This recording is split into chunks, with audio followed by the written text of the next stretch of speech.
The flood had already taken the bridge, 2 barns, and nearly every fence along the Cottonwood River. On a shrinking island near the far bank, 5 ranch hands waited beneath a bent tree as the water climbed. One man had a broken leg. Another could no longer feel his left hand. On the safe bank, the Avery ranch still had its strongest horses, but none would enter the current. The tall bay reared. The black stallion backed away. Even the old trail horses fought their reins. Then, 14-year-old Toby Lane brought forward the small dun mare every cowboy had called useless. Molly had a torn ear, a crooked tail, and a habit of stopping whenever the ground felt wrong. The men had given her to Toby because they believed the worst horse belonged with the unwanted Orphan. Now Molly studied the flood, lowered her nose, and stepped into water that had turned every better horse away. Before that day ended, everyone on the Avery ranch would learn the difference between a frightened horse and a careful one. Toby Lane arrived at the ranch in the spring of 1889 with 1 canvas bag and no promise of staying. A winter fever had taken his mother first and his father 8 days later. For 3 months, Toby moved between neighbors who fed him kindly, but had little room for another growing boy. The county clerk finally wrote to Ruth Avery, who owned a large cattle ranch in southern Montana Territory. Ruth needed hands for the spring roundup, and Toby needed a place where usefulness might earn him a bed. She agreed to take him until autumn, without pretending that the arrangement was an adoption. Toby understood temporary arrangements. Adults had been using that word around him since the funeral. Ruth met the stage in a plain work coat and drove him 20 miles south through open grassland. She explained that every person on her ranch worked, including herself, and no one received special treatment for a sad history. Toby answered that he had not brought his history to do the work for him. Ruth glanced at him once and decided the boy possessed either courage or a sharp tongue. The Avery Ranch held nearly 800 cattle, 3 bunkhouses, 2 barns, and a working herd of more than 40 horses. Hank Dorsey ran the crews with the impatience of a man who believed speed proved competence. He had spent 20 years pushing cattle through bad country and had little confidence in untested boys. When Toby climbed from the wagon, Hank looked at his narrow shoulders and asked whether the county had sent a worker or an appetite.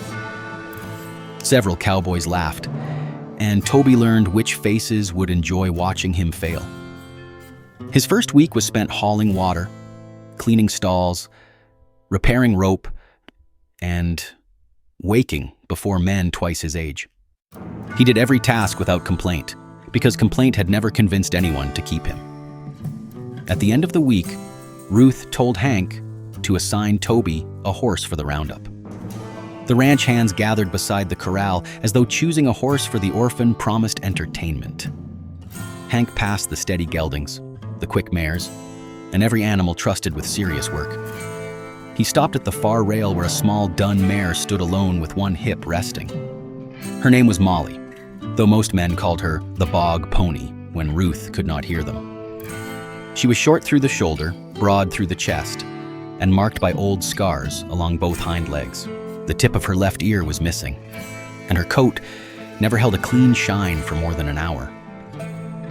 Worst of all, Molly stopped without warning when a rider asked her to cross mud, loose rock, or unfamiliar timber. 2 cowboys had struck her with spurs. She had placed both of them on the ground. Hank opened the gate and said, "A difficult boy should learn on a difficult horse." Toby asked what was wrong with her. Hank answered, "You will have plenty of time to make a list." The cowboys expected Toby to climb into the saddle and begin a fight for control. Instead, he sat on the lower fence rail and watched Molly watch him. She kept her injured ear turned toward the men, but her other ear followed every sound Toby made. After several minutes, he placed a piece of apple on the ground and stepped away. Molly inspected the earth around it before taking the fruit. Frank Bell, the oldest stable hand, noticed the inspection and smiled without explaining why. Toby spent the afternoon cleaning Molly's hooves and found them wider than those of any horse her size. The soles were hard, the heels were low, and the old scars showed years of travel through wet country. Frank told him Molly had come from a ranch near the Missouri River after a spring flood destroyed the property. She had survived 3 days on flooded bottomland before riders found her standing on a ridge of gravel. The Avery ranch bought her cheaply with several other horses, and no one asked what she had learned before arriving. Toby asked Frank why Molly stopped so often. Frank answered, "Maybe she knows the ground has more to say than the rider." The next morning, Toby saddled Molly without spurs and led her around the corral before mounting. She moved reluctantly at first, waiting for the kick or whip that had followed earlier riders. Toby kept the reins loose and asked with his legs only once. Molly walked forward. She did not move beautifully. Her trot was rough, and her short stride could not match the taller ranch horses. Yet she never wasted a step and never placed a hoof before testing where it would land. During their first ride outside the corral, Molly stopped at a narrow patch of dark soil. Hank shouted for Toby to make her cross, while another cowboy offered him a pair of sharp spurs. Toby dismounted and pressed a broken fence post into the ground ahead of her. The post sank past his wrist into mud hidden beneath a thin crust of dry earth. Molly had stopped before a place that might have trapped both horse and rider. Hank said any horse could become correct once by accident. Toby led Molly around the mud and did not argue. Over the next month, the pair learned each other in small pieces. Toby discovered Molly hated pressure on the damaged side of her mouth, so he changed the position of her bit. Molly discovered Toby did not punish hesitation, so she began moving again after she finished looking. He brushed the dried mud from her coat every evening, though it returned before breakfast. She started waiting beside the corral gate when she heard his boots outside the barn. The other ranch hands still laughed because trust built quietly offered very little entertainment. During a calf roundup, Molly could not outrun the fast horses on open ground. But when a calf entered a willow marsh, every taller horse lost speed in the soft bottom. Molly spread her weight across her broad hooves and carried Toby through without sinking above her ankles. They turned the calf before it reached deep water and brought it back to the herd. Hank credited Toby's rope and said nothing about the mare beneath him. Ruth Avery saw the rescue from a distance and asked Toby what he thought of the worst horse on her ranch. Toby answered, "I think she notices when people are wrong about the ground." Ruth looked toward Molly and said that ability might prove more useful than speed. By late May, melting snow had swollen every creek flowing out of the northern hills. The Cottonwood River ran high but remained inside its banks, moving brown and cold past the Avery range. Most of the spring cattle waited on the western side, where new grass had grown thick after the snow. The ranch needed those animals moved east before breeding and branding began. An old timber bridge crossed the river near the main ranch, but spring water had weakened its central supports. Ruth ordered Hank to use the shallow cattle ford 2 miles upstream instead. She also warned him to watch the mountains, where dark clouds had gathered across several afternoons. Hank promised the herd would be across before any storm reached the valley. He selected 7 experienced cowboys and added Toby only because Ruth insisted the boy needed real work. At the ford, every rider crossed easily except Molly. She stopped at the edge, smelled the water, and walked 50 yards upstream without waiting for permission. Hank shouted that the crossing lay behind her, but Toby allowed the mare to continue searching. Molly entered where gravel showed beneath the current and crossed without water rising above Toby's boots. The other horses had crossed through deeper water because their riders followed the usual line without examining it. On the western bank, Toby looked north and saw the mountain clouds joining into one dark wall. He told Hank the river smelled different and that Molly kept turning one ear toward the hills. Hank said horses smelled many things, and boys usually understood none of them. The crew continued toward the scattered cattle, leaving the river behind them. Before they returned, Molly's caution would become the only path between 5 stranded men and the safe bank. If you enjoy stories where patience reveals strength that others overlook, take a moment to like this video and subscribe. Toby and Molly had not yet faced the river at its worst. The crew gathered the cattle by early afternoon and began pushing them toward the upstream ford. Thunder rolled across the northern hills. too distant to frighten the herd, but too steady to ignore. The sky above the ranch remained clear, which made Hank confident the storm would pass somewhere else. Frank had once told Toby that a river could carry a storm long before the clouds arrived. Molly began sweating beneath the saddle, even though the afternoon air had turned cool. At the ford, the water had risen over the gravel line she had used that morning. Small branches moved in the current, followed by half a cottonwood limb torn fresh from somewhere upstream. Toby asked Hank to hold the herd on high ground until they knew how quickly the river was rising. Hank looked at hundreds of unsettled cattle and the open range behind them. He feared losing the herd during the night more than he feared water still contained by its banks. Hank ordered 2 riders into the ford and told the others to bring the cattle forward. Their horses entered reluctantly, pushing through water that now reached the lower edge of their saddles. Molly refused to follow. Toby felt her entire body lean away from the current and told Hank he would not force her. Hank ordered Toby to return to the high ground and wait until men finished doing the work. The first 60 cattle entered the river in a tight group. Halfway across, a deep rolling sound came from the northern bend. The sound was not thunder. It was timber, stones, and floodwater striking the river from a canyon upstream. Hank turned the lead cattle back moments before a wall of brown water reached the ford. The flood hit sideways, scattering the animals and driving every rider toward higher ground. Toby gave Molly her head, and she climbed a narrow rise before he understood the route she had chosen. Behind them, part of the riverbank collapsed and carried 3 cottonwoods into the current. Most of the crew escaped west with the herd, but Hank and 4 men were trapped on a gravel island near the eastern bank. A rider named Luke Grant had fallen when his horse struck a submerged log. His lower leg bent beneath him, and the other men could not move him without support. Toby and 3 ranch hands used the old bridge before its center finally broke away. Ruth was waiting on the eastern bank. They could see the trapped men less than 100 yards upstream. Between them moved a channel filled with branches, mud, and water strong enough to roll a steer. The island had been broad when the flood began. By late afternoon, water had covered half of it. Ruth sent a rider to town for rope, blankets, and every man willing to help. The ranch already had 1 long rawhide line, but no way to carry its end across the main channel. One cowboy tried the tall bay. The horse entered until the current touched his chest, then reared, and nearly fell backward onto his rider.